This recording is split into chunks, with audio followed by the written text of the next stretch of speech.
Hello, everyone. Welcome to another episode of the Benji-Sales live chat. Hello, everyone. It's so good to see you. I am back from vacation. That's why we had no YouTube streams last week, no live chats. But hey, I am back, and we are going to talk all things E3 2021 and Summer Game Fest, right? What were the biggest reveals? What were the best performances online and social metrics? How did Xbox do? How did Nintendo do? Square Enix, etc., etc. We have so much to talk about. Couple quick housekeeping notes, really quick.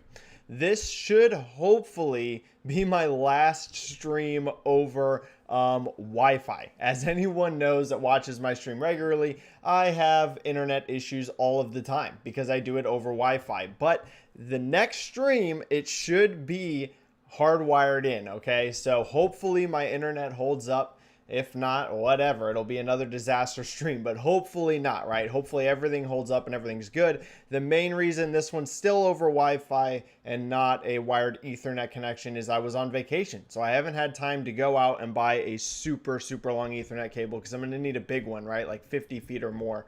And I haven't had time to do that. So, yeah, hopefully the internet holds up. For anyone, if this is your first time as part of my live chat, basically the way this works, we're here to talk about the video game industry, right? What games sell well, etc., etc. And it's 100% driven by you. Your comments, your questions, that's what makes up this entire chat. Now, there's going to be two ways to do that. First of all, of course, there is the free method. You just type a question, it drops into chat, and I get to as many free questions as I possibly can. If you want to 100% guarantee that you get your question answered, though, the way to do that is going to be the super chat option. You just type in a donation, whatever amount you want, and it alerts me to the super chats, and super chats get priority. However, don't feel obligated or pressured to do that. It's just a way to 100% guarantee that I get to your question, because sometimes these chats can get pretty big and full, and it can sometimes be an issue to get all the free ones. But we're going to get to as many as possible today. So anything E3 you want to talk about, Xbox, Nintendo, etc., start dropping your comments and questions into chat. Now, we already have 3 super chats right off the bat I can see, so let's start diving into those.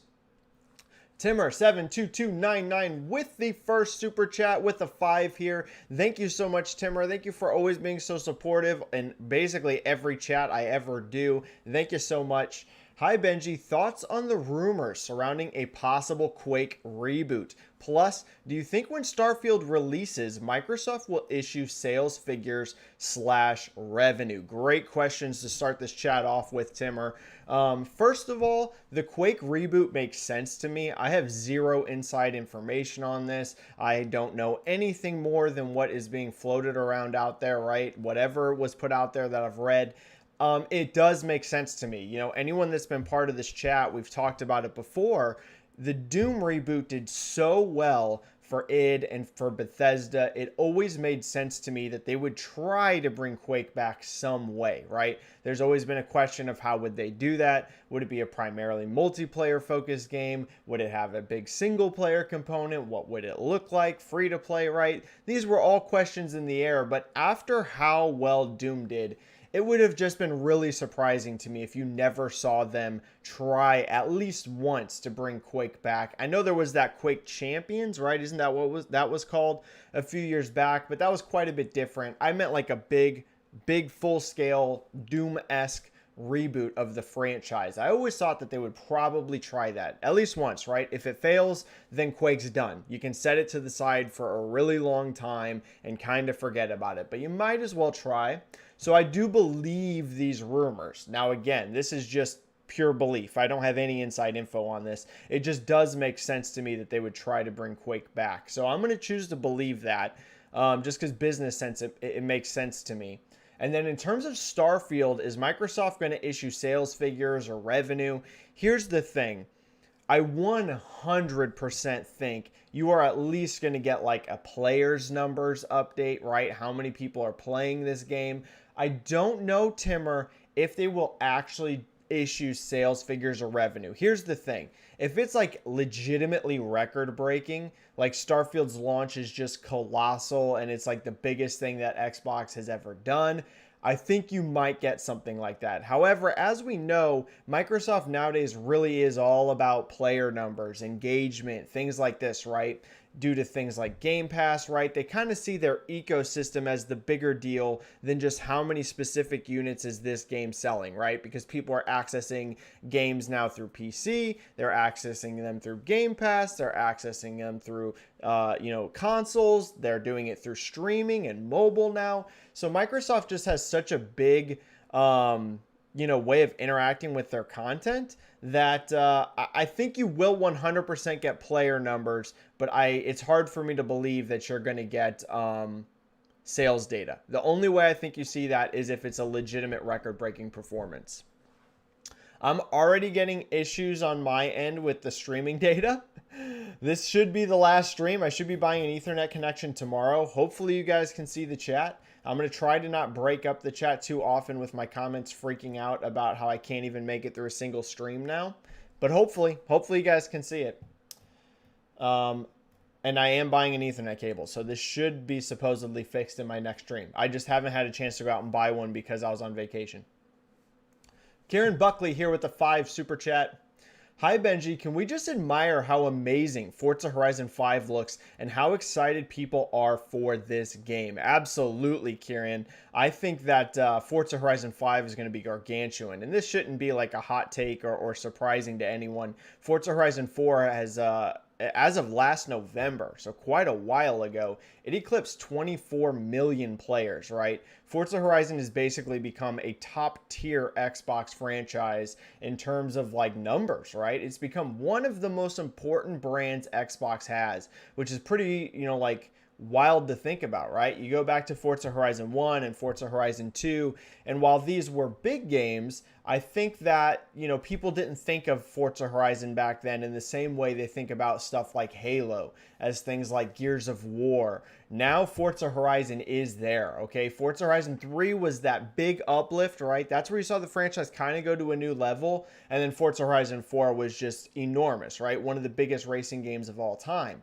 So Forza Horizon 5 should be colossal. One thing we've seen, I was tweeting out a bunch of metrics and a bunch of data, and one of the big things that I noticed, it was the #1 searched Microsoft first-party game after E3, right? If you looked at Google Trends, it was above Halo, it was above Starfield, it was above The Outer Worlds 2, above Redfall. It was #1. The game people were doing the most searches for was Forza Horizon 5. That's incredible, right? Considering there were other huge games in there like Halo Infinite and Starfield, right? I mean, huge games. And Forza actually got more interest than that, at least in terms of searches. And even if you look at YouTube, Starfield is doing a bit better than Forza Horizon on YouTube, but still, Forza's like right up there, right? It's still near the top. It was huge. Game looks absolutely gorgeous. And I agree, Kieran, this game looks phenomenal. I love the Forza Horizon franchise. It's my favorite racing series ever. And yet again, Playground looks like they have another home run on their hands, right? Incredible. Yeah, absolutely incredible numbers for Forza and also incredible looking game. Mariano Pampa here with the 5. What is up, Mariano Pampa? So good to see you, and thank you for the super chat. Benji, good to see you're back, but hope you had a great vacation. Can't wait to hear what you have to say about E3. Well, thank you so much, Mariano. I actually had a really rough vacation. It was one of those vacations where I think I came back more stressed than I left. It was just one of those vacations. I don't know if any of you have ever had one like this, but where it seems like anything that could go wrong did go wrong, right? It was just, I mean, don't get me wrong, there were highlights of it, but there were some real rough patches of this vacation too. I mean, it was probably the most stressful vacation I've ever had. So in some ways, it's good to be back. But there were nice points too, right? I don't want to complain too much. There were some definite highlights as well, but it was rough. It was rough, but it's so good to be back. And thank you so much, Mariano. All right. KY Han here with the 5 super chat. Game Pass is interesting because lots of people don't understand how it works probably. They don't understand it probably pays devs based on playtime. KY Han, for sure. So what we know is that the payout system isn't the exact same for every single game, right? Phil Spencer himself has even said this. Every deal is a little bit different. Now, oftentimes there is a bulk upfront payment, right? Microsoft comes with the check, just like if you were signing an exclusive game, right? They come with the check, they say, boom, here's a bunch of money, here's a down payment to get your game on Game Pass for a certain amount of time, right? That's pretty standard. But then also there are other ways for developers to get more money, right? There's things like engagement metrics, right? How much are people playing your game? If it's getting a ton of playtime on Game Pass, there are reports that Microsoft will pay you out extra because you have one of the most popular games on the service. Things like most downloads, right? If you're getting tons and tons of downloads, Microsoft will also give you a bonus based off that or extend the contract and give you more money. So yeah, there is a lot of ways for developers and publishers to make money off Game Pass. And then another thing we're seeing, KY, very regularly now is that Game Pass oftentimes, it appears, boosts sales, right? And we've talked about that a bunch on the chat, but one of the main reasons for this is it is a really easy, free way to get your game into millions of people's hands for them to talk about it and tell their friends, right? Or even go online and things like Twitter, right? We see how important things like Twitter and YouTube and really just social media platforms are becoming for marketing, right? Just people talking, right? Natural word of mouth is such a driver now of sales. And whenever you get your game into potentially 20 million or whatever, right? However high Game Pass is now, that instant access to millions and millions of people playing your game, if they really like it, they're going to go on Twitter and say, hey, I'm loving this game. They're going to go on YouTube and make videos about how they love it. They're going to tell their friends in real life about how much they like it. And that's just a massive amount of marketing that you're really not paying for, right? If you're the dev or the pub, if anything, you're getting paid for it by Microsoft. So yeah, there is a ton of bonuses to Game Pass, and it continues to be a huge success. There's no doubt about it. No doubt. Joseki here with a 2 super chat. Thank you so much, Joseki. Prediction now, we saw Shin Megami Tensei 5 gameplay. Hype online skyrocketed. I think it should do well, Joseki. Especially now that we know that, and this might sound like a weird comparison, but I'm going to explain it to you on my thinking here. Especially now that we know Zelda's next year, right? I think if Zelda was coming out this year, and especially if it was like a holiday type game, right? If Zelda was going to be this November or something like that, it could really overshadow other games on Switch this holiday. So it actually being next year, I think we all wanted Zelda this year, but it being next year, I think actually does help games like Shin Megami Tensei 5, right? They can get a bigger marketing push from Nintendo and get more of those Nintendo Switch owners' eyes on the game. I think it should do well, Joseki. You know, we have to keep in mind the genre, right? We can't expect this game to come out and perform like a colossal, ginormous success in terms of 10 million sales or something like that. But I think it's well placed, yeah. I think considering the time frame, I think Nintendo will probably put a pretty big marketing push behind this. So yeah, Joseki, I think it should do well. I think it really should, for sure. In terms of exact units, I don't know, but good. I think Nintendo and Atlas are going to be really happy with it. Plastic Hearts Podcast with a 5 super chat. Thank you so much, Plastic Hearts, and great to see you, always in the chats. Benji boy, hope you and the fam had fun on the trip, even with the drama you were talking about. How did following E3 remotely work out, Wi-Fi, etc.? Well, I'll tell you what, it was tough, okay? It was tough. So we were on the beach, right? We were in a beach house that we rented out, and we were out on a peninsula. So as you can imagine, with all those factors, Wi-Fi wasn't the greatest, okay? It was not great. It dropped out constantly. I did my best. I was watching these conferences in 480p, right? Like really low quality bandwidth on the video. So it was tough. It was difficult, and it was a challenge to cover it. I hope everyone thought my coverage was okay.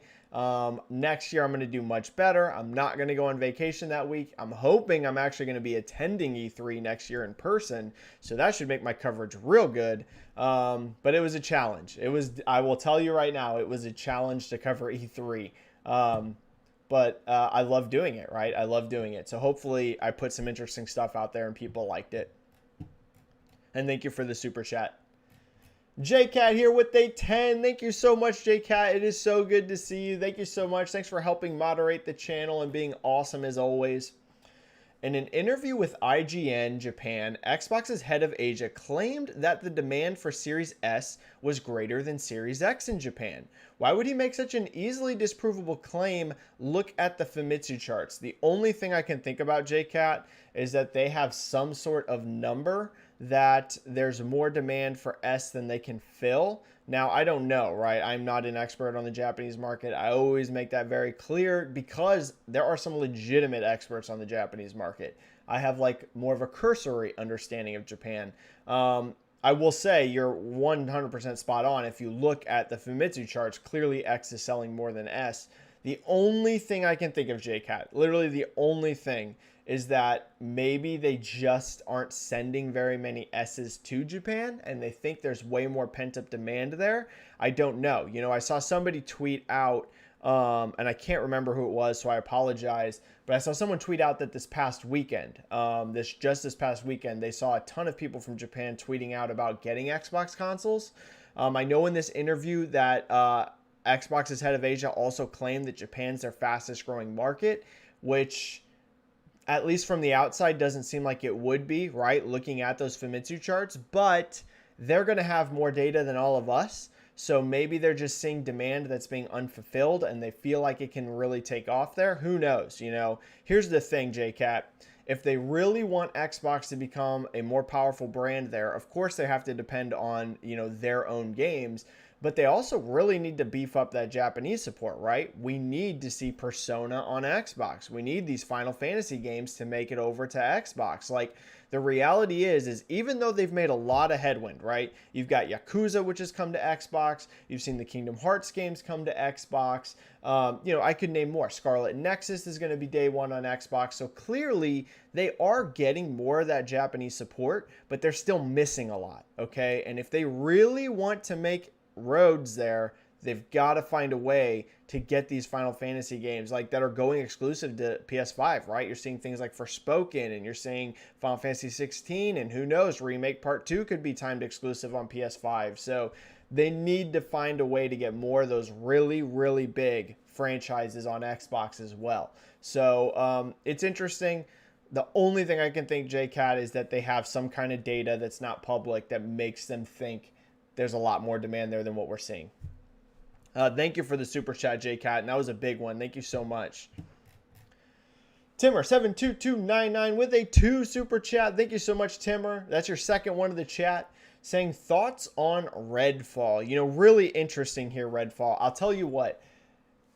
The first time I watched this trailer live, I thought it looked good, but to be honest, not what I was hoping for from Arcane. And I think a lot of people felt that way because it did have this, like, clearly a co-op focus. You can play the game single player, but so many of us, when we think Arcane, we think Dishonored, we think Prey, right? We think about these really strong single player, you know, narrative driven experiences. But we also need to keep in mind, Timmer, that those games didn't sell well for Arcane, right? So it makes sense, actually, that they tried to experiment and expand and try something new with Redfall.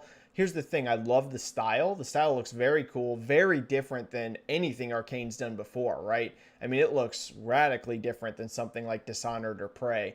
So I'll tell you what, I've rewatched the trailer since live. I think live I was shocked. Like, I knew that this vampire game was coming. I'd even commented on it that, yes, I'd heard those same rumors that Arcane had a vampire game in development. But I thought it was going to be a little more, you know, serious and grounded. Whenever I saw it and it had this, like, cartoony vibe, that did totally catch me off guard. But once I went through it knowing what to expect, I liked the trailer a lot more on the second time. So I think it has potential to do well. Game Pass is going to be a huge help for this game, and particularly for Arcane, because as I said, their games past Dishonored 1. Dishonored 1 was a huge success. Dishonored 2 didn't do that great, and Prey, as we know, was criminally underrated, both in sales and I think at least at launch in terms of like review scores, right? I think that game became beloved more after launch. So it's good for them that they have that access to Game Pass. So it could be a success. We need to see more, but that's kind of some of my thoughts on Redfall. Plastic Hearts Podcast with a 5 super chat, and that's your second one of the chat. Thank you so much, Plastic Hearts. Have you gone down the Kojima Blue Box Silent Hill rabbit hole yet? How legit do you think the conspiracy is? Well, here's the thing. I have been reading everyone's theories. I have said on this chat before, I have very, very strong reason to believe that a Silent Hill game is coming. Do I believe that this, blue box scenario is Silent Hill? I'm going to tell you no. And I said that on Twitter. There are very specific reasons why I don't think that this is legit. However, at the same time, there's just no doubt there is all kinds of weirdness about this, right? This whole blue box thing's weird. There seem to be so many ties to Kojima and Silent Hill. But it's like, I don't know. I'm still choosing to not believe that this is Silent Hill. I hope it is, right? I'm telling you right now, I have my fingers crossed. I loved PT. It blew my mind, right, when I played it. It's literally one of my favorite horror experiences of all time, and that was just a demo. So imagine what Kojima could do with a full-on horror title. But I just don't think it is. I'm not going to deny that it's super weird. I'm not going to deny that there are reasons, like when you look down the rabbit hole of theories to think, oh my God, this is Kojima and Silent Hill. I totally get why people are going there. I don't think it is. I don't think so. I do think a Silent Hill game's coming. I think we're all going to get that Silent Hill game. I'm not going to go more into it than that, but I don't think this is it. And I hope I'm wrong. I hope I'm wrong, but I don't think so. But it's fun. It's fun. Either way, when they show Abandoned, it's going to be wild. If it's not Silent Hill and it's not Kojima and it doesn't look excellent, right? If it's just some sort of like weird thing, the blowback could be immense for Blue Box. So, man, I feel bad for them no matter what. If it's not Kojima and Silent Hill, I know a lot of people are going to be rational about it, but we also know a lot of people won't be. And a lot of people are going to put them on blast. So, it's going to be wild. It's going to be wild. Thank you so much, Plastic Hearts, for your second super chat. I think super chats are clear for now. Let's hit some free questions. Thank you so much, everyone. Thank you for the good turnout. Thank you for the super chats. Elias Stapleton saying, hello, Elias. So good to see you. Let me grab a drink really quick.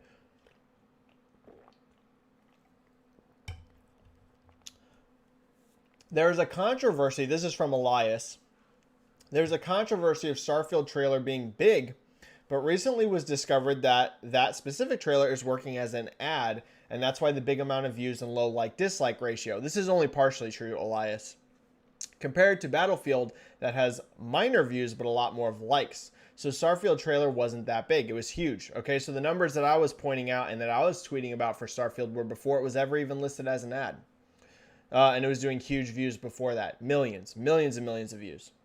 And all you have to do is also look at like IGN. It's doing, I think, let's see. How much did the IGN video for Starfield do? Check this out. Let's see.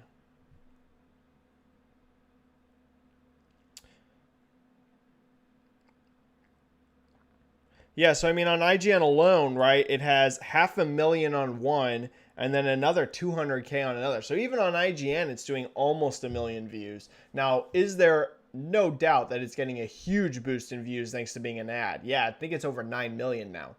However, this should not be controversial. This happens every E3. Cyberpunk 2077 was ran as an ad. There's a ton of big game trailers that get ran as an ad because why would you not, right?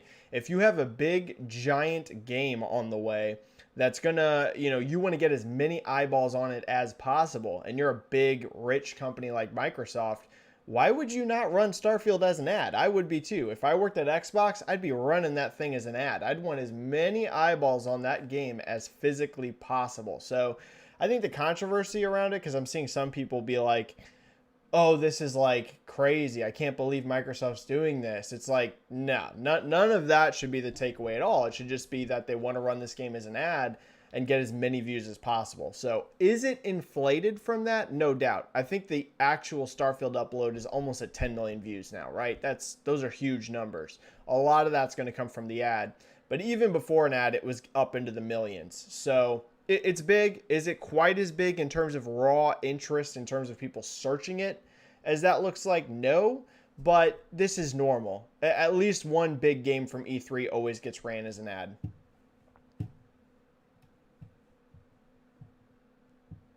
And Elias, Halo doesn't have low in views. I'll be honest, Elias. I'm not sure where you're coming from with some of this stuff. The Starfield one I get, but Halo doesn't have low views. Doesn't have low at all. It got millions and millions of views again. The Deadly Ape. Hello there, Benji. Do you think it is possible that PlayStation could tease games that are further out, just like how Xbox did, or will they stick to revealing games close to launch? Ooh, interesting question, Deadly Eight. I mean, if anyone announces games super far out, it is Sony. I mean, look at how far out they announced The Last of Us Part 2. Look how far out they announced Ghost of Tsushima. Look how far out, I mean, tons of stuff, right? Sony will announce games like 3 years before launch. I know they haven't done that recently with PS5, but I think that's what the next showcase does. Yeah, I think you're going to see some really far out projects. Yep, I think so. Are they going to announce some close stuff too? Yes, but Sony always announces games years in advance. So Sony, I think, has a belief that if they advertise a game early, it doesn't in any way hurt them. And if anything, it drives interest to their platform, right? Like how many people went out and bought a PS4 just to play, stuff like Final Fantasy VII Remake. And I know that was a Square Enix game, but Sony was involved with that as well, even years before that game came out, right? Or we could say the same thing about, whatever. A bunch of the big games, The Last of Us Part 2, right? They probably sold a bunch of PlayStations, even though they announced it years in advance from just hype and excitement. So I think whenever Sony talks, you're going to see at least a couple games that are at least 2 years out. Yeah, I think so. Especially early in a gen, you want to really drive that interest. So I would expect to see some, yeah. I would expect to see some really far out games. Will it be as many as Microsoft? I don't know, because Xbox right now, I mean, like a lot of their games are at least 2 years away. Like a lot. Now, are there some closer? Yeah, Halo, Forza Horizon, Redfall's just next year, so there's some. But clearly a lot of these games, Fable, Perfect Dark, Starfield, it's the very end of next year, so it's almost 2 years away, right? It's like a year and a half, etc., etc. Everwild. We could go down the list. So I don't know if it'll be as many super far out games as Xbox. I think Xbox mostly did that to show you, hey, we bought all these studios and we have games coming. But Sony's going to announce some. Yeah, they're going to announce some games that are far away for sure. They always do. Humishley Ford. Hey, Benji. Thoughts on this whole E3 mess? Also thoughts on the Starfield trailer itself and why many people missed it. The trailer was in-game with no cinematic tools. I'm guessing many people missed that. Yeah, so the game clearly, Starfield visually, is an enormous upgrade over previous Bethesda games. I don't think that's too shocking because Bethesda has openly stated like multiple times that Starfield was going to be the biggest evolution to their engine that they've ever done, right? They've been talking about that for literally since it was announced. When they announced Starfield, they basically said right at announcement, we're overhauling our engine. We're doing the biggest advancements we've ever done.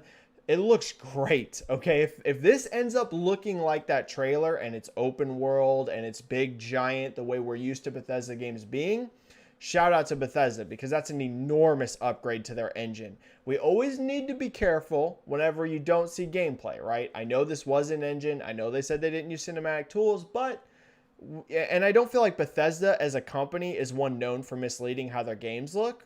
Specifically, right? If you look at Skyrim's reveal to release, if you look at Fallout 4's reveal to release, it wasn't one of those scenarios where, the difference was shocking in terms of, wow, the reveal looks so much better than these games. So I think Bethesda is one of those companies you can kind of trust what they show is what they think they're going to achieve. But yeah, I mean, it looks gorgeous, right? It's a huge upgrade to their engine. Massive. It just looks massively better than anything they've developed before. And in terms of the E3 mess, yeah, I mean, E3 this year wasn't that great, I don't think. I think Nintendo had a really solid show. I think Xbox had a great show. I think Xbox is, and this is going to be controversial, right? Because if you're a huge Nintendo fan, I'm sure you feel completely different than me. I thought Xbox show was better than Nintendo's, but I thought Nintendo's was still very good, right? The main reason I hold Nintendo back a little bit compared to Xbox is I feel like Xbox just showed you a way bigger library, way more total games. Nintendo, it was really about kind of Metroid and Zelda was really short. I feel like Microsoft came out and showed you here's a whole, showcase of content. But Nintendo was still good. And, Square Enix and Capcom, not so much, okay? Not so much for those two. But wasn't the best E3 ever. But I thought Microsoft did really good, honestly. It was their best one in years. I don't know if it was their best ever. I'd have to go back. You're seeing a lot of discussion about that. Was this the best Xbox E3 ever? I would need to go back and compare some historical ones before I'd go that far. But it was up there. It was no doubt, put it this way, there's no doubt to me it was their best E3 since the Xbox 360 days, okay? Was it as good as some of the best 360 E3s? I don't know. I'd have to review them, but it was better than any of the Xbox One ones. Yeah, for sure. Okay, I think we had 2 super chats drop. Let me hit those super chats. Gaming Addict with a 5. What is up, Gaming Addict? So good to see you, man. Thank you for being in the chat. Do you think next E3 will be solid for Xbox? I think it has potential to be better than this one. In terms of stuff that can show, because Hellblade and Avowed most likely being ready to be shown. Gaming Addict, as good as this E3 was for the Xbox, I think next year's will be the best Xbox E3 ever. Because when you just look at their pipeline of what they can show, they are going to have so many games ready to be shown for like the second half of 2022 and particularly 2023, right? I think next year's E3 is going to be crazy for Xbox. Crazy. They are going to have so much to talk about, y'all. Gaming Addict, I think and you never know, right? I could be totally wrong. My prediction right now, though, just looking at their upcoming slate, is that next year is the best Xbox E3 ever. Yep, I think so. I mean, I feel pretty confident in it, just in terms of release slate, right? We know that right now, even though they did announce some stuff, a lot of those are really far away. And this year's E3 was really about like kind of a promise to the future. But it was the only game that got really big blowouts, like a ton of shown, was Forza Horizon 5 and the Halo Infinite multiplayer. Next year, like you said, Hellblade, Avowed, I bet you we see Perfect Dark. Fable, I bet you we see Fable. They're going to have a lot. They're going to have a lot they can actually show because it's not going to be as far away. Right now, the main reason you didn't see Fable and Perfect Dark, those games aren't coming this year or even next year, right? So they're not going to show gameplay for a game that's 2 years away. But next year, yeah. Next year's E3 should be insane for them. It should be incredible.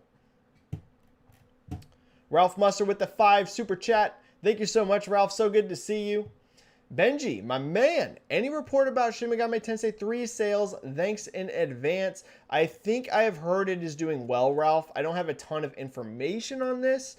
I think from what I'm hearing, it's doing decent. But it ain't going to be like Shin Megami Tensei 5, right? That's going to be great.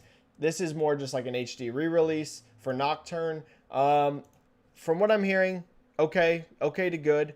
Not like a massive breakout. It's not like, oh my goodness, this is taking Shin Megami Tensei to the next level. I do think, though, that Shin Megami Tensei 5 is going to do that. I think that is going to be the game to more watch your eyes on. I think that's really going to elevate the franchise. I really do. Because I think Nintendo's going to put a big marketing push behind that game.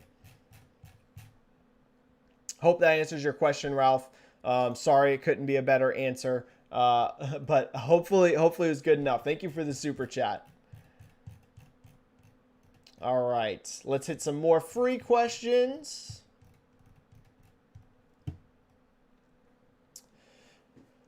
Javier Kopler. Hi, Benji. I noticed that after 2 or 3 days, Xbox was in the news cycle with their E3, but suddenly is nothing in the web. I feel like not much people is talking about them. Ooh, I don't disagree. I don't agree again. Do you think this was a good idea to drop their conference with all the other conferences in Summer Game Fest, Elden Ring, etc.? This means Sony made the correct decision to not be in those times. Javier, I'm going to not agree with that. At least on my feed, it is still Xbox all the time. You saw Phil Spencer say this was their most watched E3 ever. Now, this is going to completely depend about who you follow and also where you live, right? I realize that some markets, I live in the US. So, most of the people that I'm following, I follow people from all over the world, but most of my feed is like journalists in the US, things like that. So, for people outside the US where Xbox isn't near as strong, that very well could be true. It very well could be falling off and interest kind of, dissipating. I can tell you here in the US, this is the most discussion I've seen on Xbox since the 360 days. Exactly like Phil Spencer said. I literally completely agree with him. I have not seen people near this positive on Xbox since the Xbox 360. Not even close. So at least here in the US, things are looking great for them. Seriously. But again, I can't speak for, other countries. So that could be completely different in other markets. And in terms of Sony, did they make the correct decision? Sony's never going back to E3. It'll never happen. So, I think it's fine for Sony. They don't need E3. Sony's big enough. They can just hold their own event whenever they want, right? And the argument can be made, really, that most of these companies now are big enough, and with the way social media and YouTube and live streaming works, you don't need E3. I hate to say that, but so did Sony make the quote-unquote correct decision to not be at E3? I don't think it matters. I think they can never go to E3 again, and it won't affect them in any way, shape, or form. In fact, you'll hear from Sony. Sometime this summer, they're going to talk. So, yeah, they're fine. They don't need E3. Not at all. Miles Morales, WB Games is in limbo. Yeah, I agree. Seems like WB Games' new parent company isn't interested in the gaming division. Do you think this may impact their game releases and why they have been so quiet about their games? It is really interesting, Miles, that we saw basically nothing from WB this E3 other than Back 4 Blood. They have a ton of games that they've still barely talked about. And I know those games got delayed, but they're only delayed till next year, right? We have Gotham Knights on the way. We've got Suicide Squad supposedly next year. We got Hogwarts Legacy supposedly next year. We've got the Lego Star Wars game that hasn't been seen in forever. What's Monolith up to? They have so many games that they need to talk about, and they haven't talked at all. Where's the next NetherRealm game, right? I agree, Miles Morales. WB is in a weird spot, it would appear, at least from the outside.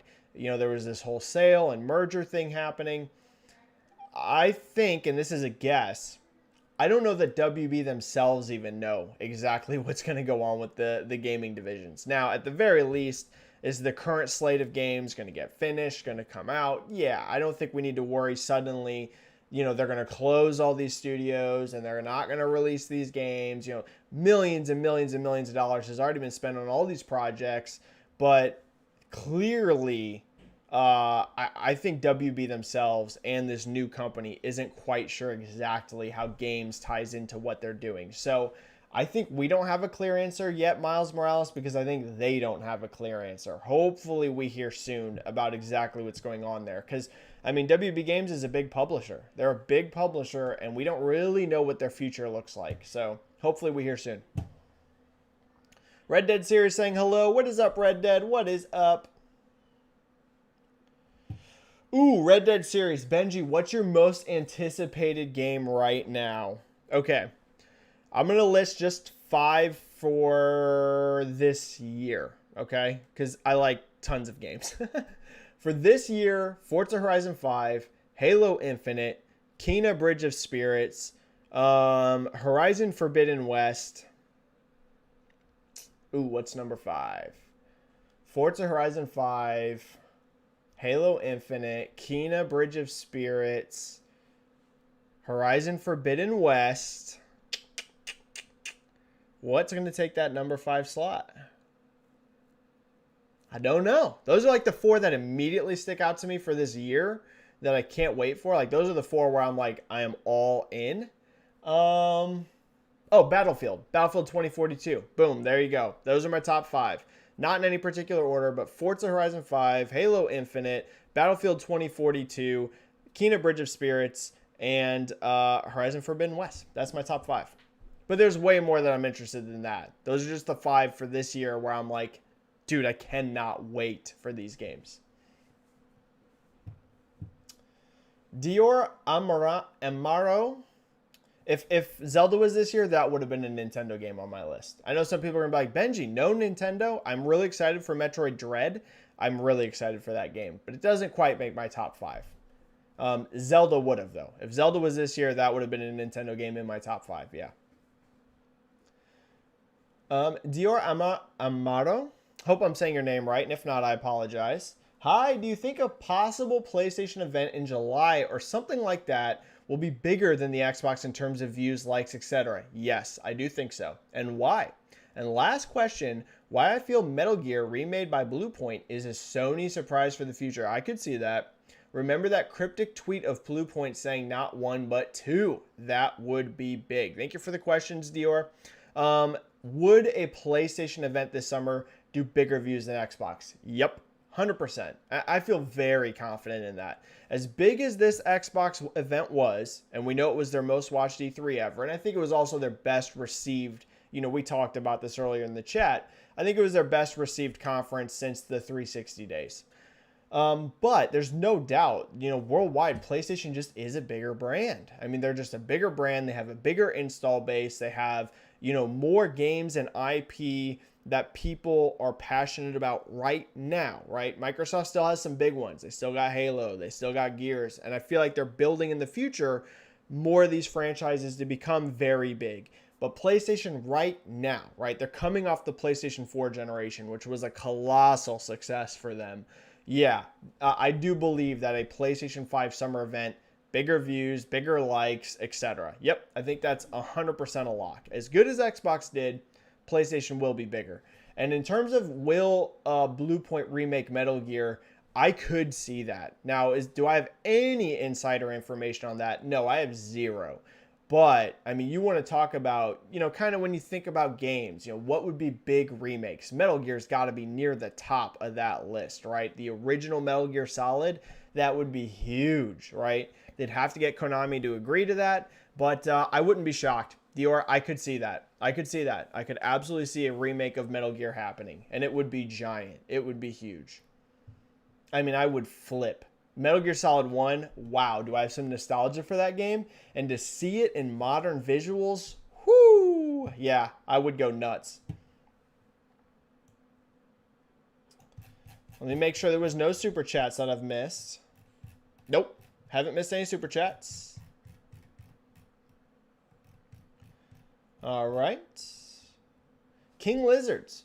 Hey, Benji, E3 was really underwhelming this year. Yeah, overall, I would agree. Do you think companies have no interest in revealing bombshell announcements at E3? Is E3 dead, or is it all due to COVID? E3 was really disappointing. My hunch and my guess, King Lizards, I do, and I know people get tired of hearing the COVID thing. I think that was the biggest factor. I think a lot of games companies just don't have in playable states yet, like to be publicly shown. I think that's why you didn't see games like Final Fantasy 16 probably. It's probably why you didn't see, and I know that game is far in development, but keep in mind it also takes a lot of work to have a full-on playable slice showable, enough for a big giant trailer. I think that's why Square Enix probably didn't show that. Plus, it's going to be at the Sony event. I think a lot of games, right? I could go down the list, but I think a lot of games just got really hurt and they're really in trouble with COVID and they're barely getting these games out the door, let alone having big, huge chunks to show, unless it's a game launching this year, right? That's why they could show a bunch of Forza Horizon 5, because the game is right around the corner, right? It's essentially in November, so you're almost done, so you have a lot to show. But I think even games like as soon as next year, they're probably still, right now, the pandemic overall is winding down, but you have to think we're coming off of a year and a half of it, and that really disrupted development timelines. So my hunch, I don't think it's necessarily that E3 itself is irrelevant, though I think there is a legitimate discussion to be had about that. But I think in terms of specifically why you didn't see Capcom or Square Enix in particular, like these kinds of companies, or WB show more, only thing I can think is that, they're really tight on their deadlines because of COVID impact. Brad Meyer says, I'm hearing Crossfire X may be going through development hell. I believe that is a rumor that's around there, Brad. And if so, that's really disappointing for me as a big Remedy fan. But that game did always feel like a weird partnership to have with Remedy. Remedy doesn't really make those types of games, right? Like a first-person shooter, militaristic games. Like, what's Remedy known for? Remedy's known for third-person, really narrative story heavy, kind of weird out there games, right? You look at Control, you look at Quantum Break, you look at Alan Wake, you look at, even Max Payne, right? Still a third-person, heavy story type game. Crossfire X did always feel like a really weird game for Remedy to be making. So I hate to say it, I love Remedy, right? Everyone knows that pays any attention to me. Remedy is literally one of my favorite developers in the world. I wouldn't be surprised at this rumor, though. That did feel like a weird pairing, right? It just didn't feel like it played into what that studio does best. So I hope everything's going smoothly, but I could see it. I could definitely see it. Ooh, there's a great question from JCat. Battlefield versus Call of Duty versus Halo Infinite. 3 AAA FPSs launching holiday this year. Which gets the most engagement / revenue? Okay, this is fascinating, JCat, because, and this is going to sound like a cop-out answer, but not really. Let me explain it to you. I think you're going to see both Battlefield and Halo overperform. I think you're going to see Call of Duty underperform. Call of Duty will probably still, even underperforming, be the biggest of these 3 games because it's freaking Call of Duty, right? Call of Duty is always a monster.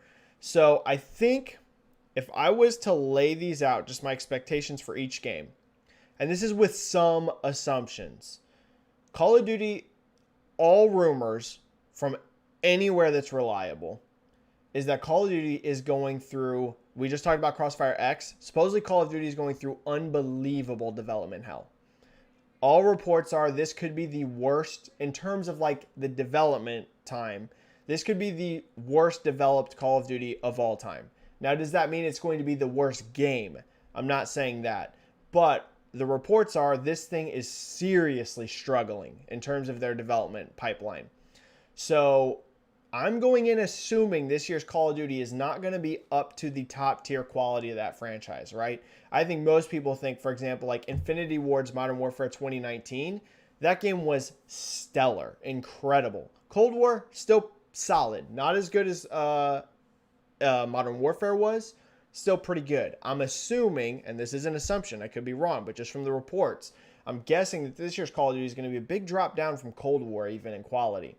So I think that still probably is enough to make it the number 1 of these 3, because it's freaking Call of Duty. But if that underperforms a bit, Battlefield 2042, overall sentiment seems to be extremely positive about that game.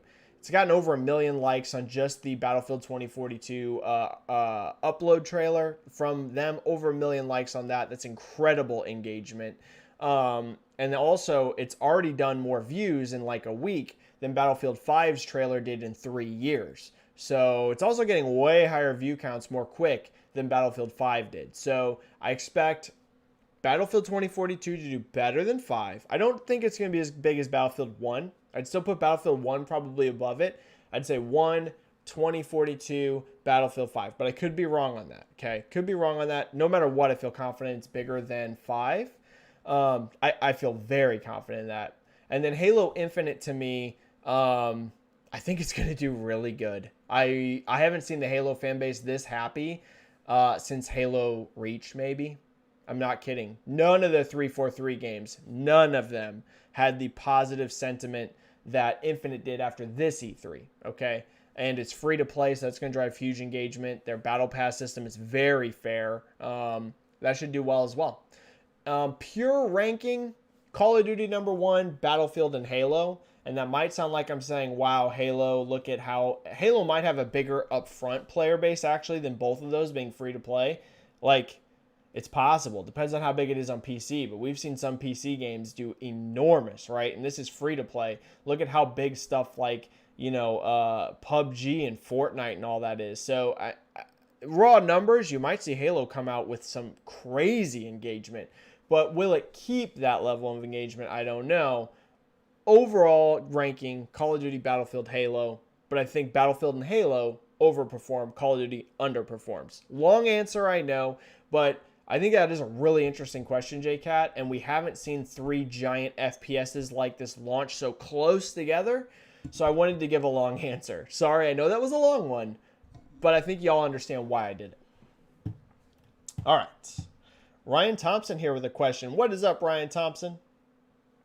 Aaron Greenberg and Pete Hines discussed in the Kinda Funny Xcast how difficult it has been to develop games during the pandemic. Yeah, we were just kind of talking about that. Compared to being in the office, how do you think it will impact games moving forward? Here's one thing I can say. And Ryan, I think a lot of people that have been buying games this year might be able to attest to this as well. I can feel the QA hit on these games. I can. I hate to say it. Really, ever since the end of last year, you could feel the hit on QA, right? A lot of these games are fairly buggy. I'm playing through Ratchet and Clank Rift Apart right now. It's incredible. And I'm sure there are a ton of people that are playing through this game that never had a bug. I've had a couple weird ones. Nothing game breaking, nothing like, oh, it's a game over. But I've had some weird ones where like a level literally won't load and I'm just there and I have to restart the checkpoint. Again, this is mostly minor. Rift Apart is phenomenal. But you looked at like Assassin's Creed Valhalla last November, really buggy. You look at Returnal. Returnal had some really crazy issues early on with crashes and things like this. I do think while everything else feels just as good, right? Visuals seem just as impressive. Graphics seem just as impressive. The worlds, the gameplay, that all feels just as impressive. I think the big takeaway here is QA, just bugs. I think you feel more bugs in these games right now. And from a lot of the reports, that is one of the most difficult things to do right now from the pandemic is Q&A. So I believe that.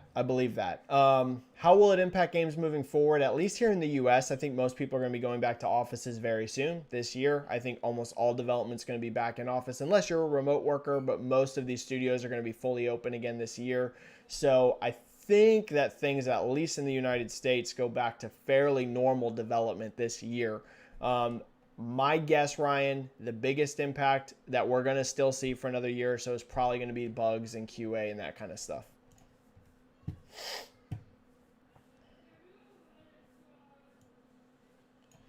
All right.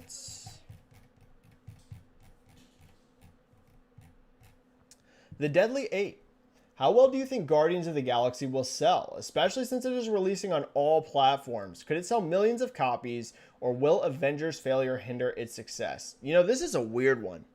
So I knew about this game before it was announced, and I think everyone knew that a Guardians game was coming, but I knew more than what was announced, right? I'm not going to go into how. I knew things, right? I knew things about this game, and I'll be honest, like I knew it was going to be a single-player focused game, not, a games as a service like Avengers was. And in my mind, I was like, man, this could be good. Like, this could be really good for Marvel because they did have that kind of miss with Avengers, and Square Enix did kind of have that miss with Avengers.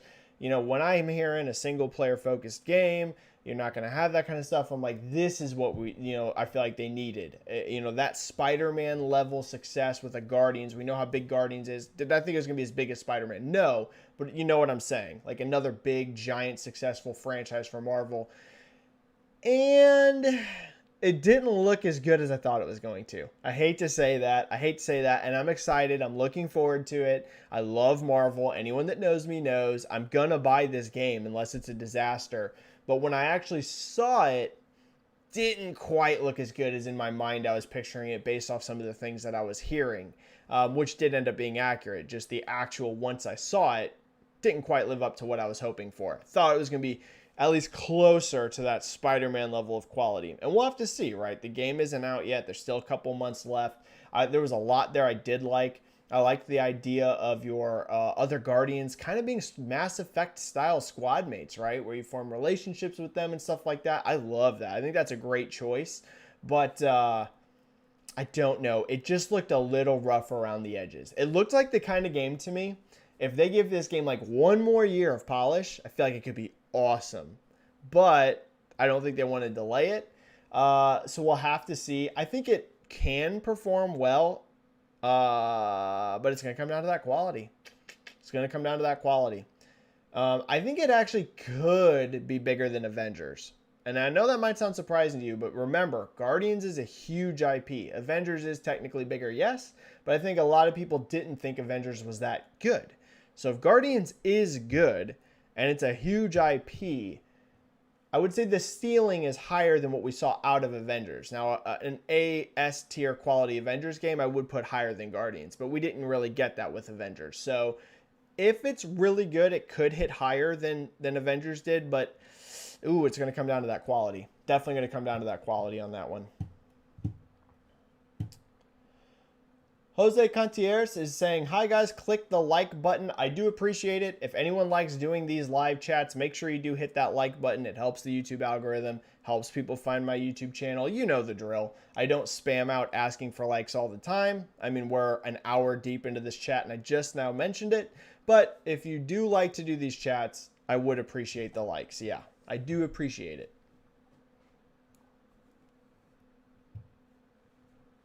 Split End 89 says, and what is up, Split End? So good to see you. Best mod in the business. If Warzone is included, it's easily Call of Duty. Oh, yeah, there's no doubt, right? If we're going to count Warzone, I mean, Call of Duty is by far the biggest, right? But I'm not including Warzone in this. I'm including, at least when I was talking about the rankings, just the game itself. And even that, I still think it's number one. Yeah, I still think Call of Duty, even if it's rough, is going to be number one. It's freaking Call of Duty, and it always is. Slash Games. Interesting that Metroid Dread is at the top of GameStop's pre-orders this week. Yeah, great result for Metroid Dread. One thing I noticed out of that list is basically, so anyone that missed it, GameStop released their top 10, and it was actually technically 11 pre-orders for after E3, and it was dominated by Nintendo. That to me makes a lot of sense, and I'm not trying to take away from Nintendo here. To be clear, okay, we all know how massive Nintendo is for software. So let me really make sure I phrase this clearly so people get what I'm saying.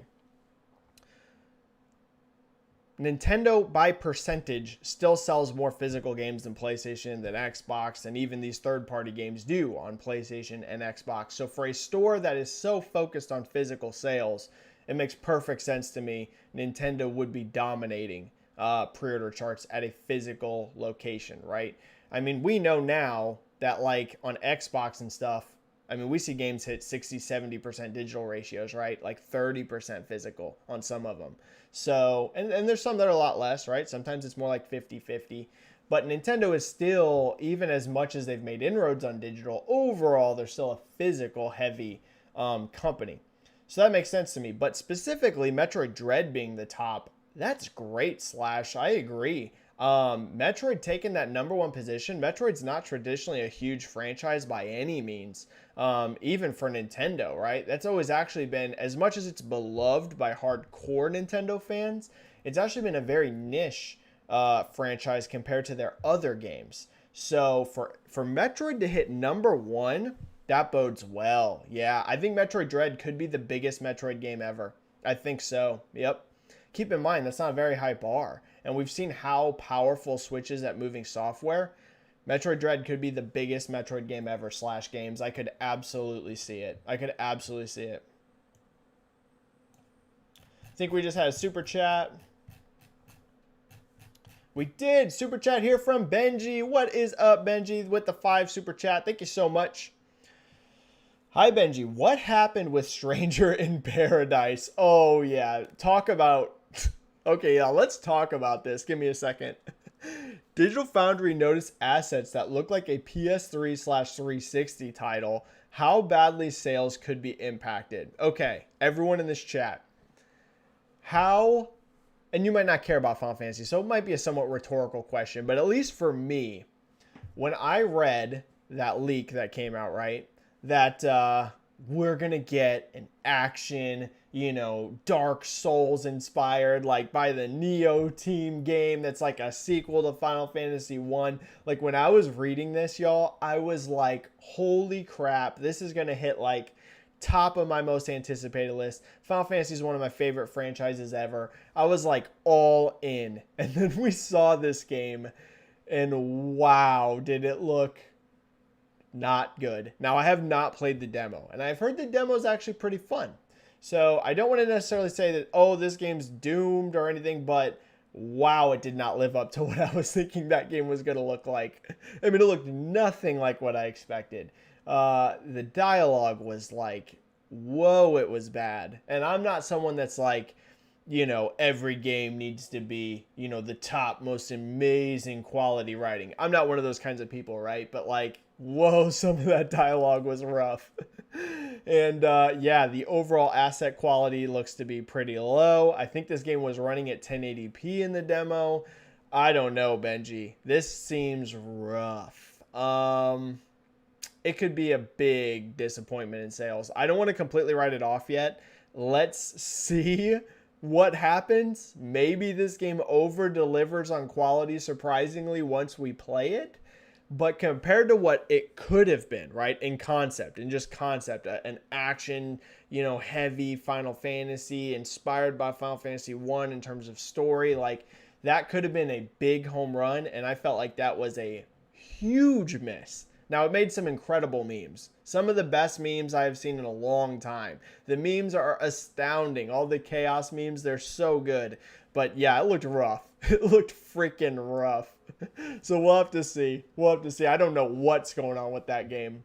It looked like a legitimate early 2000s era like title. It didn't look, and I don't just mean like graphics. I mean like even the aesthetic. It looked like, I have no idea, like a 360 PS3 early generation game.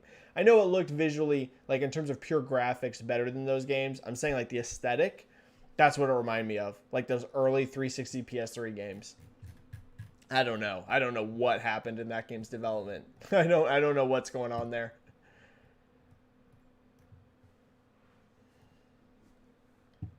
Jay Brandon asked if I think Shin Megami Tensei 5 will sell well, being a Nintendo exclusive. I've gone over this, but yes, I think so. Yep, I think it's going to do well. I think it's going to do really well. Ooh, great question from Ashu Neji here. This is a really good one. Do YouTube views indicate sales? They are not a one-to-one correlation by any means, okay? So I want to make some stuff clear because I cover like trailer views and all that kind of stuff. You guys know that. I tweet about that kind of stuff all the time. Here is at least my viewpoint on trailer views and online metrics and things like this. If a game gets huge views on YouTube, does that instantly mean it's going to sell a lot? Nope. In fact, we have seen some cases where that didn't materialize at all, right? Where a game had giant views, but then it didn't sell too well. However, there is, without question, a correlation to some degree that huge views can potentially be an indicator for high sales volume. Yes, we have many indications of that. Look at Assassin's Creed Valhalla. Most watched Ubisoft trailer ever, and whenever it launched, it was like literally one of the biggest Ubisoft launches of all time. It was set records for that franchise in sales. Look at Spider-Man, right? That Spider-Man demo that did like 25 million views, and it came out and was a colossal success. Let's look at God of War. That God of War demo for 2018, massive views, and it was a massive seller. So do we have some correlation? Yeah, no doubt, and that is why I pay attention to it. But to be clear, Ashu Neji or anyone watching this that questions these kinds of things, don't take it as gospel, okay? Don't lock it in. Don't just immediately assume, hey, this game did 10, 15 million views. It's going to sell millions and millions and millions of copies. You cannot be that sure of it, but it is an encouraging sign. Just one of many data points you got to take into consideration when kind of thinking about this. So I do think it's valuable. That's why I tweet about it. That's why I cover it. But just don't take it as gospel, okay? All right. We're going to go for about 15 to 20 more minutes, and then we're going to call it a chat. Thank you, everyone, for a great chat today. I'm really glad we got to have this chat. It's so good to be back. We might do a second chat this week. I'm not going to commit to it yet, but since we had a week off, if this turns out to be a big news week, we may do one like on Friday, like at the end of the week. It's not going to be like tomorrow or anything. But if it's a really big news week, since we missed a week, I might go again at the end of the week, but no promises yet. Bailey. Disney seems to be more open to allow studios to do collaborations or create games based off their shows or movies. Yeah, it definitely seems like it. Do you think there will be a lot more Disney-based games in the future? Yep, 100%. You're going to see a ton of Star Wars games, first of all. Lots of Star Wars games. I think you're going to see more Marvel games. You know, will you see tons of games based, you know, specifically off like those beloved Disney franchises? Like, not their other brands, like, you know, mainline Disney. Are you going to see more, you know, Moana or Frozen or, you know, that kind of thing? I don't know. Definitely in the mobile space, but I don't know that you'll see so many of those in like the AAA space. Though I think it would be interesting to do more of that, right? I know that probably almost everyone watching this chat doesn't really care about Moana or Raya and the Last Dragon, or, you know, I could go down the list, but these are like massive movies. I think they could do something interesting with that. I really do. It would take a really unique and interesting concept, and I know most of the people watching this kind of chat wouldn't buy it, but those are huge. So if you made it like family friendly, you might be able to get some big success out of that, honestly. But it would take a really good core concept. So I can see why you don't really see that. But in terms of like Marvel, Star Wars, yeah, you're going to see a lot. Yep, for sure, for sure. I think we just had a super chat drop. Let me hit that super chat. We did. Highlander001. What is up, Highlander? With a 5 super chat. Thank you so much. Welcome back. After E3, should Phil come out and state what games are ZeniMax, are exclusive to the Xbox ecosystem, and which are not? Highlander, I can answer it for you right now. All of them. They're all exclusive. I know Microsoft themselves still is like selectively saying, like, Starfield is exclusive. Listen, Phil made it clear. If a platform has Game Pass, it's going to get ZeniMax. If it's not, it's not. So that is your answer. I know some people want them to just be like, you will never see a game on PlayStation. I think they don't like to use that kind of wording. I think that's honestly the main reason why, and why when each game comes out, they're going to say it's exclusive to Xbox. The only way you're ever going to see a ZeniMax game on PlayStation is going to be if PlayStation allows Game Pass. Otherwise, it ain't happening. There's your answer. It's not going to happen. And I'm not just saying to you, Highlander. I'm saying like to, you know, to everyone that asks this question and you still see websites trying to grab headlines off this.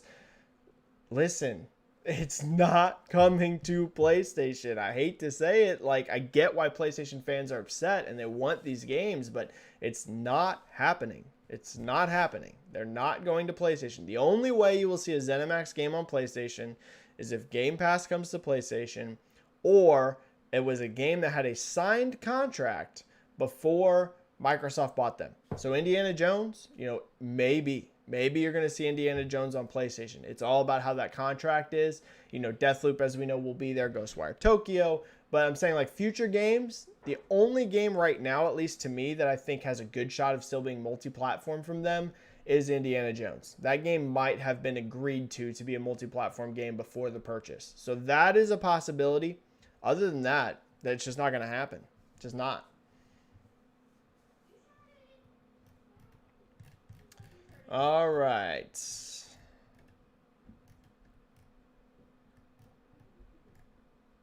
Logan Hardy. Excited to see Ragnarok gameplay finally, hopefully, maybe. Oh yeah, Logan. I cannot wait for God of War. You know, I feel like some of the PlayStation fan base right now is really on edge because, you know, Sony hasn't had like a big blowout, you know, showing in a while. And we just got this big one from Microsoft that I think I saw even a lot of Sony fans admit like it was a good show from Xbox. So I feel like, you know, even though we have Ratchet and Clank, which just came out, which is phenomenal, y'all. I mean, it's incredible. I can tell you it's going to be on my Game of the Year list, and it's going to be very high on my Game of the Year list. It is incredible. But, you know, you haven't had that like surge of like cool, awesome reveals, right? You had Horizon, but it was like its own thing. You haven't had that PlayStation showcase. And I know that Sony fans are hungry. I think you're going to get one, but it's probably going to be like July, August would be my guess. Yeah. I mean, this month's already almost over. So I would say late July or August probably for the PlayStation show. And yeah, God of War should be there. This isn't insider information. It will be there, right? They delayed the game. We've seen nothing but a logo. Whenever the next PlayStation show is, we're going to see God of War. And that's going to be hype. It's going to be super hype. Enga Bontu? Putting that abandoned mess aside, what are even the chances that Konami would license Silent Hill to Kojima again? Exactly. So Angabuntu, I don't talk too much about the inside info that I do get past, right? I don't talk about it a ton. I will hint at it occasionally. Sometimes I'll talk about it after the fact, right? Here's the thing. I don't go out there and be like a big time leaker because that is how you burn contacts unless you're like known for that, right? I'm not known as that kind of guy. So sometimes people tell me things in private because they feel like they can trust me because I don't go around and talk about it a lot. I will say the fact that the abandoned thing involves Kojima is specifically why I don't think that this is Silent Hill. So take from that what you will in terms of what I think I've heard about Silent Hill. But yes, literally the fact that Kojima is a part of this and the rumors and the theories is specifically why I don't think it's Silent Hill. But never know. I could be wrong. Could be wrong on that one. But I don't think so. Yeah, I don't think Kojima is involved in the Silent Hill game that is coming. This isn't like super insider. So before people run off and like make threads and posts like, Benji says Kojima's not doing it. Y'all, I don't claim insider status. I hear things sometimes though. And it's not always right. Dano, howdy there, Benji. What is up, Dano? What is up?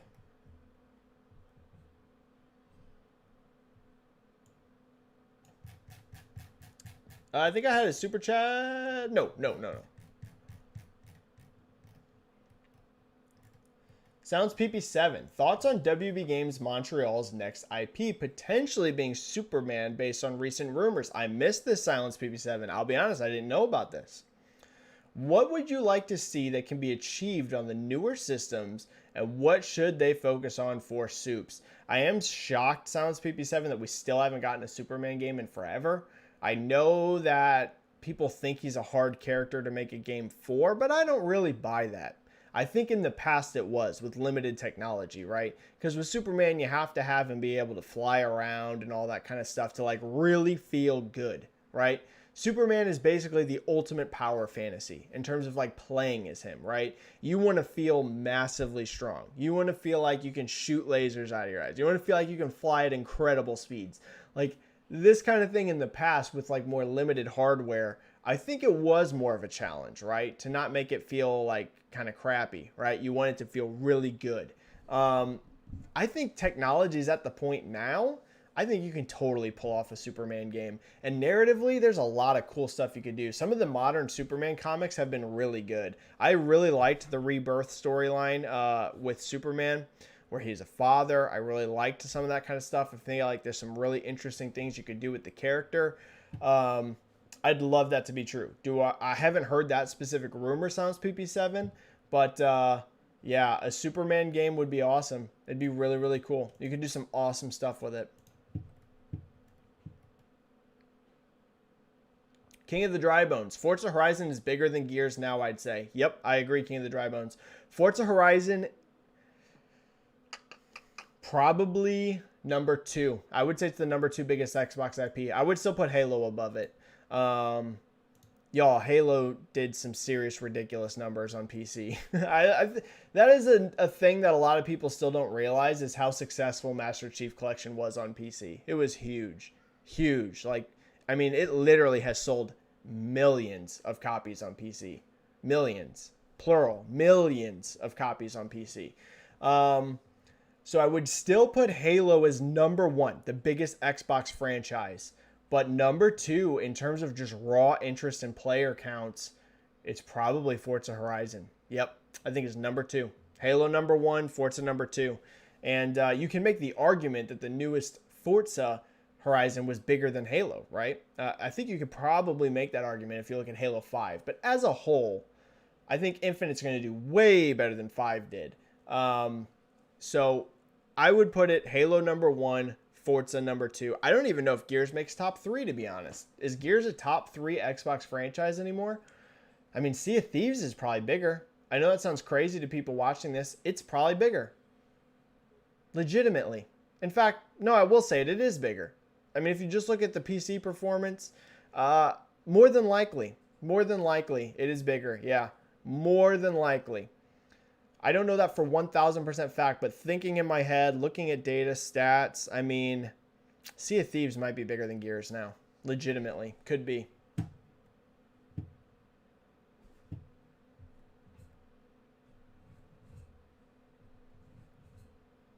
Split End makes a great point here.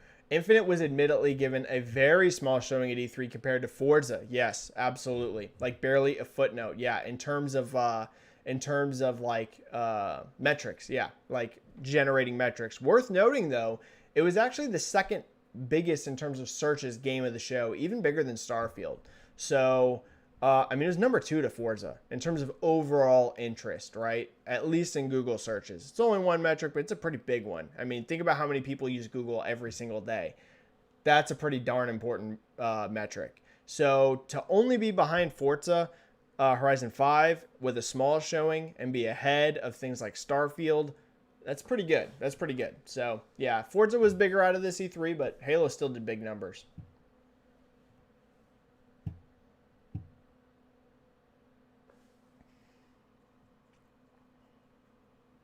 Just like you said, I had to use the rocket emoji. LOL. Awesome. Ooh, here we go. Yeah, I'm surprised no one, like, there hasn't been more talk about this online. Hjorvar Ingi. That is an awesome name, by the way. I know I'm pronouncing that wrong, but that name is epic. If that's your real name, that is an awesome name. I mean, Hjorvar sounds like something straight out of Assassin's Creed, like Valhalla. And I'm saying that as a compliment. It's an awesome name. There were a lot of talk about Xbox buying studios some days before E3. If they buy more studios in the next few weeks, should they wait to talk about it until Sony does something? So yes, there are rumblings that Microsoft potentially purchased not one, but multiple new studios, or is in talks to. However, it was always said, at least from everything I've heard, and I think from what even Jeff Grubb and other insiders said, that it was possible you would not hear about it at E3 because these deals might not have been 100% closed, right? They might have been approaching closed. They were pretty far in advance. But until that's like a signed thing, like it's done, like obviously you still have to get approval process. But once the agreement is made, you're not going to announce that, right? You're not going to come out on stage and be like, hey, we're buying these studios whenever you're not finalized. Because what if something falls through, right? You got to finalize the deal. So, you know, and that might not have been done in time for E3. I do believe that Microsoft has purchased or is about to purchase at least 1 or 2 new studios, potentially up to 3 from some of the reports. And I think those are all probably true. Will you hear about it? Yeah, I would think so, but probably sporadically over the next 6 months. I don't know if it's one of those things where they're going to have a batch to announce all at the exact same time because it depends on when these deals get finished. You know what I mean? So could be, but I would say over the next few months, you'll probably hear about them if they actually finalize. Like, if they 100% go through.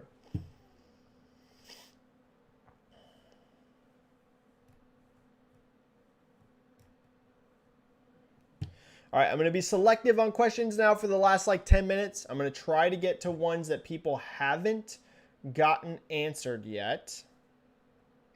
So I'm going to look for some names, or at least if they did, not many. Yeah, actually, I know Danger Man had a question earlier, but or maybe he didn't. But I do want to answer this one from Danger Man 1337. Benji-Sales, you pointed out Elden Ring had the most. Could be a 10+ million seller. That said, all the Game of Thrones bros could buy it and hate it. Yes, so I did tweet out at the time. Now, this ranking has changed since then, and I cautioned in my replies, like when I sent this tweet, I said, hey, this is going to fluctuate, right? But as of when I'm tweeting this tweet, these were the most popular trailers out of E3. And at that time, Elden Ring was number one. And I said E3/Summer Game Fest. The way I did that, right? So I can make it very clear my methodology behind this. I took every game that got at least 100,000 views, every single upload, at least 100,000, right? That was my lowest barrier of entry. And it had to be a pure trailer upload. I wasn't doing things like reaction videos. I wasn't doing things like extended breakdown videos because, again, these mostly are views that come from personalities. Don't get me wrong. Some of that is people searching those games out. But a lot of it, like if you're Jack Frags and you're talking about Battlefield, I mean, that's going to get you freaking tons of views, right? Just from him because he is such a popular person. I was trying to make it more about pure interest. So I was only talking about trailer uploads and only 100,000 plus. At that time, Elden Ring was number one, and clearly it did big numbers, right? Over 10 million at that time.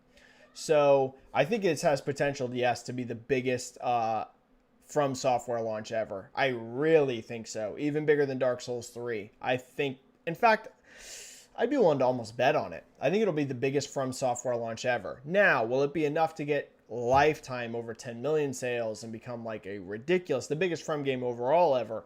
That I don't know. We need to see a little bit more, but I've never seen hype like this for a From Software game. Ever. Sekiro, no. Dark Souls 3 even, no. Dark Souls 2 even, no. Were those games highly anticipated? Absolutely.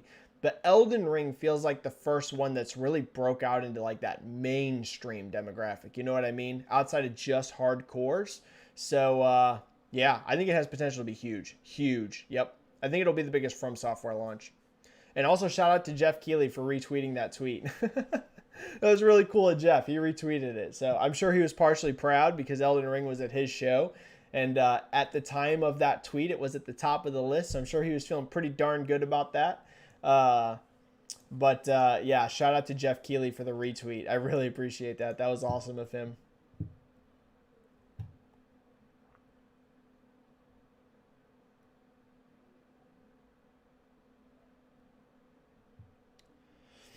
Oh yeah, here's a great one from Song. I can't pronounce your last name, and I'm so sorry. One of the total surprises I got was Sea of Thieves Disney crossover, which is coming in the next few days. Yeah, that was a nice surprise, and it makes so much sense. Do you think Sea of Thieves could become Xbox's biggest franchise in terms of total players? I don't think it can become their biggest, Son. We just kind of talked about this, but I do think that Sea of Thieves is definitely in that top 5. Is it in their top 3? I don't know. Minecraft's number 1. Duh. You know what, y'all? How can I leave Minecraft out? We just had this talk, right? Biggest Xbox franchises. Minecraft's number 1 by a landslide. I wasn't even thinking about Minecraft at the time. Duh. So Minecraft's number 1. And Minecraft's number 1 by an enormous margin, okay? So we're going to put Minecraft all the way up here, right? If you can see it on camera. Minecraft's top. I mean, ridiculous player counts. Then we're going to do a big gap. We're going to go down to Halo Infinite. Or Halo and Forza, right? They're going to be right there with each other. And then you're probably going to have Sea of Thieves right under that, right? Right close to it for sure, at least. I do think it's probably bigger than Gears of War now. So, yeah, that was brilliant. I even tweeted it. And just to mention another, I'm not trying to do, Benji name shout outs, but hey, some people were really kind. Aaron Greenberg retweeted my tweet where I said, this is brilliant. I mean, how has, it's so obvious to do Sea of Thieves and Pirates of the Caribbean together. It's just brilliant. And he retweeted that. And yeah, I think it's going to be big. I'm going to be keeping a close eye on the Steam player charts for that tomorrow. Because that's tomorrow, right? It's a free update. Yeah, that's big. That's big. That's really smart to do that.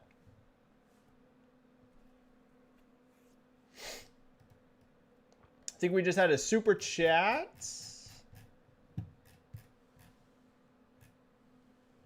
Benji here with the 5. Thank you so much. I think it's your second super chat, Benji. E3's biggest winners. ESA. E3 is still big. Or Jeff. Summerfest. Microsoft. Biggest E3. Or Nintendo. Biggest conference. Elder Rings or Starfield. This is a fun question. So who were the biggest winners out of E3? I'll be honest. Jeff Keighley is definitely one of them.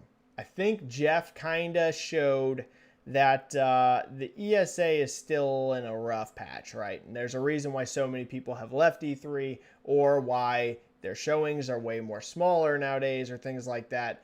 I'm going to put Keeley up there. Yeah, Keeley is a big winner out of this. He had a lot of success not being technically part of E3, and you kind of see his argument that the ESA hasn't had the best handling of E3. So Keeley is definitely a winner. Microsoft's definitely a winner. I mean, it was their best showcase in years. Nintendo is definitely a winner.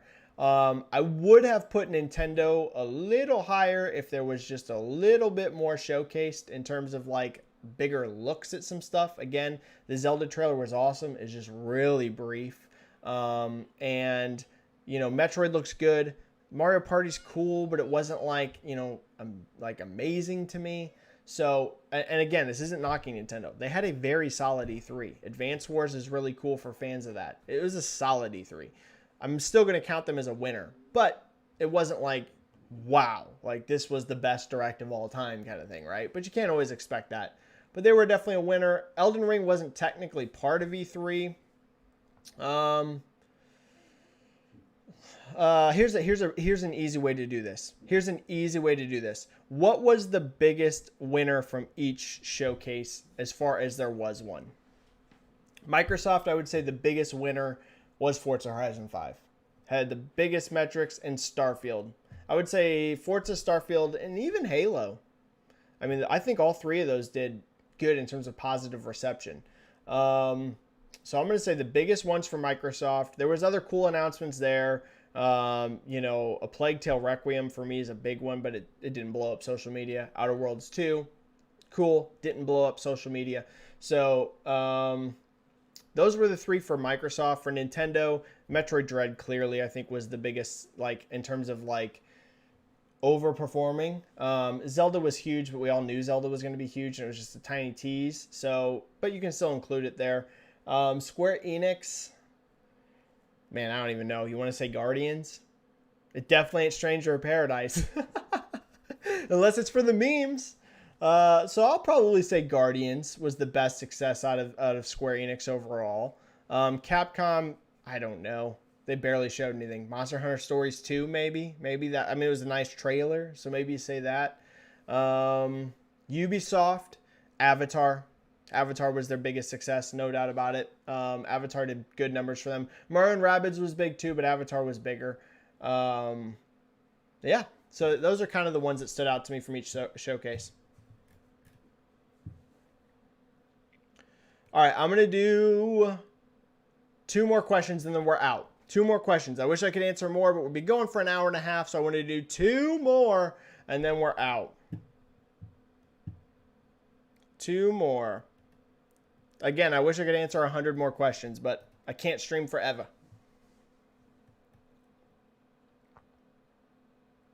JCat says, Benji's got connections. This doesn't count as a question. Yes, of course, of course. Of course. Again, though, I don't consider myself an insider at all, but like, yeah, definitely talk to people in the industry a lot. A lot. But again, I don't consider myself an insider because I don't do the legwork required to be an insider, right? To be a true insider, you need to really research every contact, make sure everything they're telling you is true, line it up with multiple sources, and then put it out there. I don't take the time to do near that. I just talk to people in the industry. Might not seem like it on my YouTube. If you only know me from YouTube, you look at me as a guy with less than 3,000 subscribers, and you're like, this guy is small. What are we talking about? But on Twitter, it's a totally different story.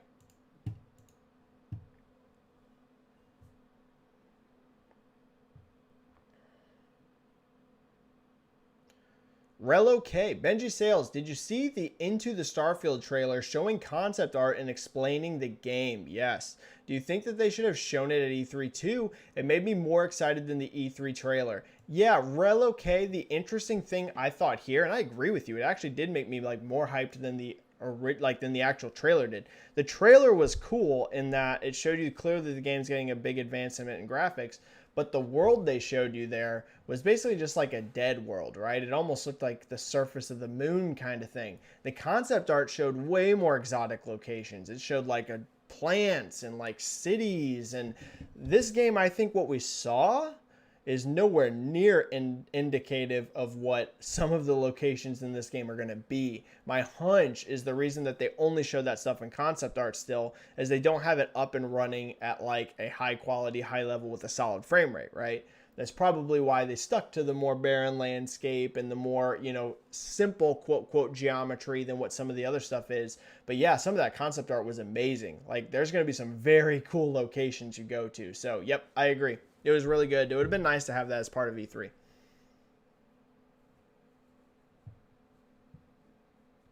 Super Sharky, what is up, Super Sharky? What is up?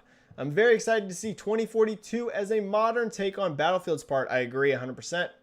Seeing as we haven't seen a modern Battlefield game since Battlefield 4, which came out back in 2013. I completely agree, Super Sharky. I love Battlefield 3, love Battlefield 4, and did not really care for Battlefield 1 and totally skipped Battlefield 5. I think modern setting just works better for Battlefield, which I know sounds weird because Battlefield's roots kind of more are like World War II and things like that. But I actually think it just plays better modern. I just feel like Battlefield 3, Battlefield 4, like those to me are the best Battlefield games. Bad Company's really good too. Like, yeah, I agree. 100%. Going modern and actually slightly future, not super future, but slightly, that it was the right call. It was 1000% the right decision. All right, last question. One more and I'm out. One more and I'm out.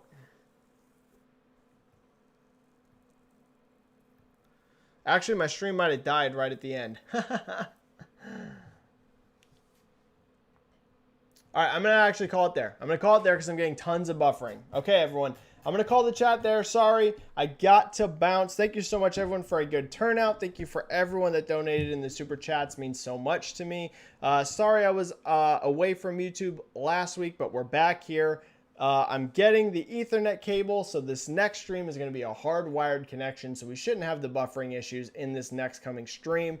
Thank you so much, everyone. Subscribe to my channel if you're not already. We do at least one of these chats every single week, usually just one. In rare circumstances, we do two. I don't do much video content, honestly, outside of the streams. It's one of the reasons why my channel doesn't grow a ton is I'm not just pumping out videos. It's really just live chats once a week, but who cares? I literally love doing these. So thank you so much. Thank you for the questions. Subscribe to the channel. Hit the like button if you like doing these videos so it helps the YouTube algorithm. Follow me on Twitter if you don't already. I am Benji-Sales. I hope everybody had fun. I'm going to go ahead and bounce out. I will possibly be streaming again later this week. Possibly.